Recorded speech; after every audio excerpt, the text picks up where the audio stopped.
Washington watched Afghanistan fade from its radar. The withdrawal in 2021 ended a war, but it also ended America's control over what came next. The world moved on. The Taliban did not. In 3 years, the Taliban transformed scattered projects into a nationwide construction drive across Afghanistan. What failed under U.S. occupation now expands under their control. Billions once lost to ghost projects have turned into working canals and roads. Each development strengthens their grip on trade, energy, and water, the same levers once used by Washington to shape the region. Stay with me, because what you're about to see is not just construction, it's strategy. The next phase of this project will alter the lives of millions across Central Asia and challenge every assumption about who actually won the 20-year war. Across ministries in Kabul, the language of power has changed. Where once American advisors filled rooms with talk of elections and governance, Taliban technocrats now speak about cubic meters of water, tonnage of steel, and kilometers of reinforced canal. The transformation is deliberate.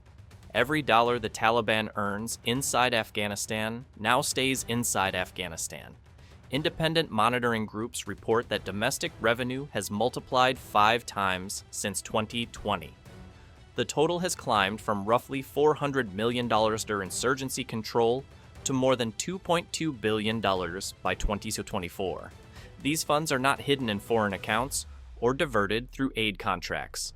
They flow directly into state-led construction programs that feed laborers, import heavy machinery, and finance regional trade corridors. It is a new kind of legitimacy, born not from ideology, but from efficiency. Beijing's role in this change is visible everywhere. Since 2022, Chinese state-linked banks have provided more than $400 million in equipment credits and leasing arrangements. Excavators, graders, and drilling rigs stamped with Chinese brands now line Afghanistan's northern deserts. These machines were not donated through international programs. They were sold on soft financing backed by Chinese credit.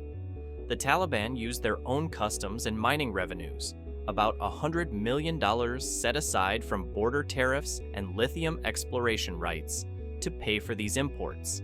The partnership is pragmatic. China gains access to minerals and future trade routes, while the Taliban gain industrial capacity without political conditions. The United States once dictated Afghanistan's reconstruction priorities through aid agreements. China now influences them through hardware and engineering. The leadership in Kabul has turned that support into a doctrine. Taliban ministries issue monthly progress bulletins listing kilometers excavated, canals reinforced, and turbines installed. In the past, these figures were propaganda. Today they are measurable. Satellite imagery confirms ongoing work across dozens of northern districts. Civil engineers recruited from Afghan universities now oversee hydrological surveys. Their reports show new irrigation branches spreading through Balkh and Jowzjan provinces. The government that once relied on opium tax revenue now speaks the language of project management. This is the form of governance the Taliban are building, a system that produces visible results and gives the movement credibility even among Afghans who once opposed them. The United States and its allies struggle to respond because this evolution does not fit any familiar framework.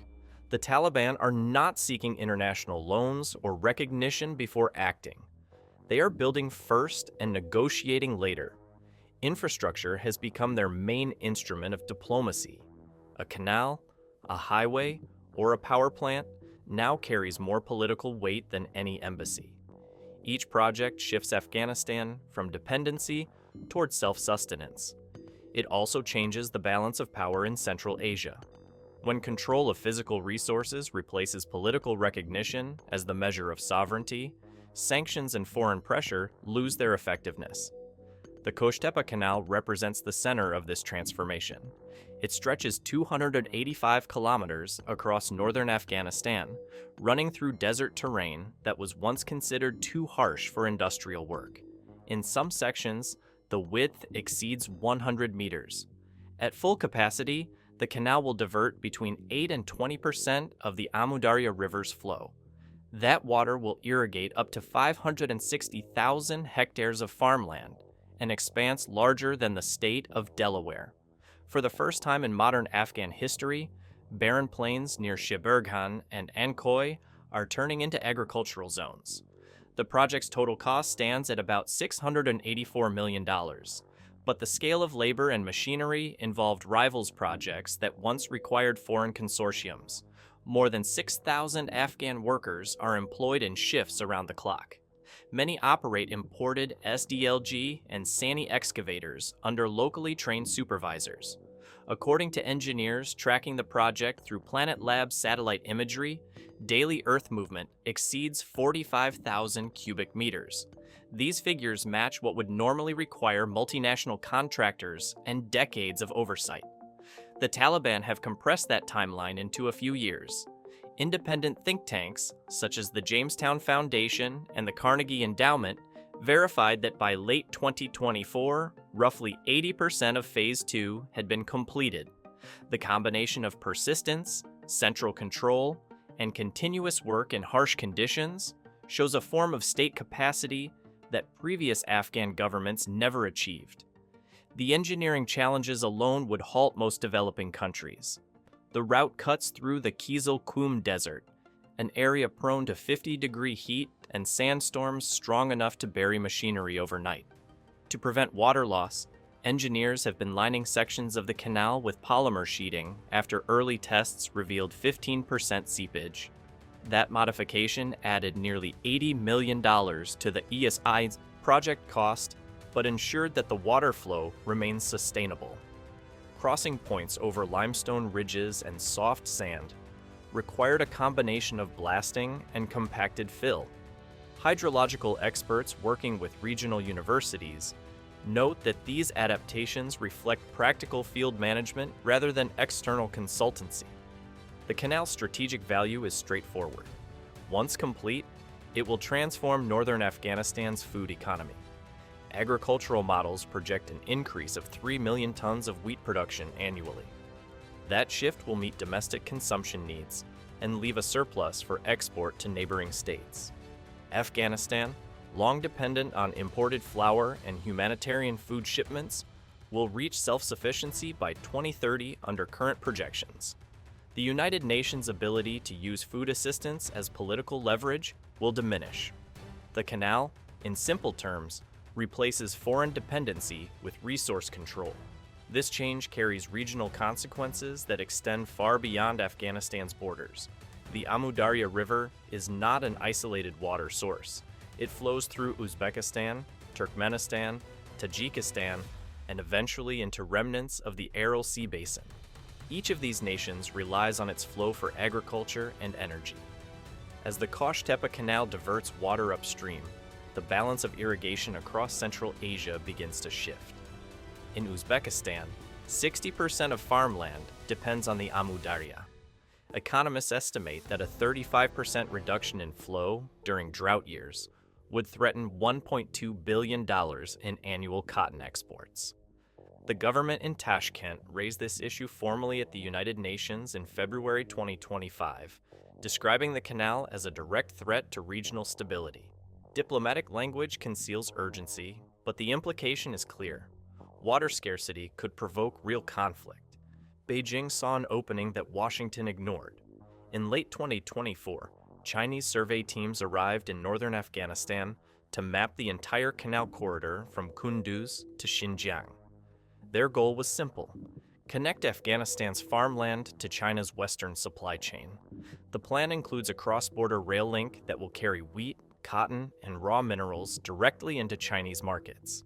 Satellite images captured the first grading work near Khwajagar, confirming that construction has already begun. For Beijing, this project secures food access and trade routes that cannot be blocked by sea power. For the Taliban, it provides investment, machinery, and recognition from the world's largest industrial lender. China's state banks are now shaping Afghanistan's economic direction. In early 2025, the China Development Bank and the Silk Road Fund offered a $1.2 billion loan to finance Phase 2 of the canal.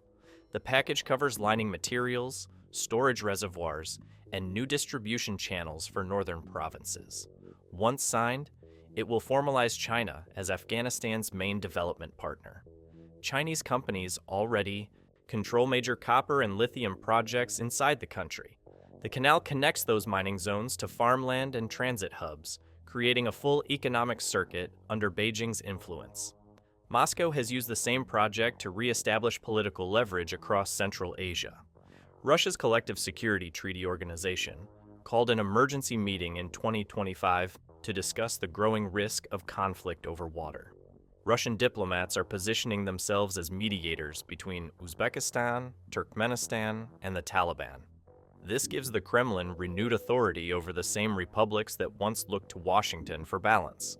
Russian planners are also studying ways to link Afghan rail lines to the north-south transport corridor, which already runs from Russia to Iran. Such integration would anchor Afghan exports inside Moscow's trading network. The United States has no role in these developments. There are no American infrastructure programs operating in Afghanistan. The U.S. Embassy now functions from Doha, 2,000 kilometers away, with no visibility on the ground. This separation leaves the field open for China and Russia. Influence now travels through machines, bridges, and water control, not through embassies or military bases. Washington watches from a distance as its former battlefield turns into an economic zone managed by its rivals. The canal's environmental cost grows each month. Diverting the Amu Darya accelerates the decline of the Aral Sea, which has already lost more than 90% of its water. Hydrologists warn of soil salinization that could destroy up to 20% of farmland downstream. Dust storms now carry chemical residues across Uzbekistan and Kazakhstan. The satellite view shows the spread of dry salt plains where irrigation once existed. Inside Afghanistan, engineering limits are becoming visible. Early tests revealed that 15% of canal water was lost through sandy soil. The government ordered polymer lining to reduce seepage, raising costs by $80 million. Only half the canal has been covered so far. The rest remains exposed to erosion and flooding. A structural breach could inundate villages in Balkh or Jozian. Environmental experts believe that without full lining, the canal's maintenance burden will double within 5 years. Extreme weather compounds the risk. Temperatures above 50 degrees Celsius weaken machinery and dry the ground faster than engineers can seal it. Seasonal floods have already destroyed heavy equipment and taken lives. In 2024, 11 workers died during a monsoon surge that tore through the work zone. Afghanistan is not building symbols, it is building leverage. Every meter of the canal turns concrete into control. The United States spent 20 years and $2 trillion chasing an idea of governance. The Taliban spent 3 years and $684 million building a system that changes borders without firing a shot. The water will start to flow in 2027. When it does, Central Asia's balance of power will shift toward whoever controls that current. The question that remains is simple. Did America lose a war? Or did it lose relevance? Subscribe now for more untold stories that reveal how power is truly built. What do you think? Is this the start of a new world order? Drop your thoughts below.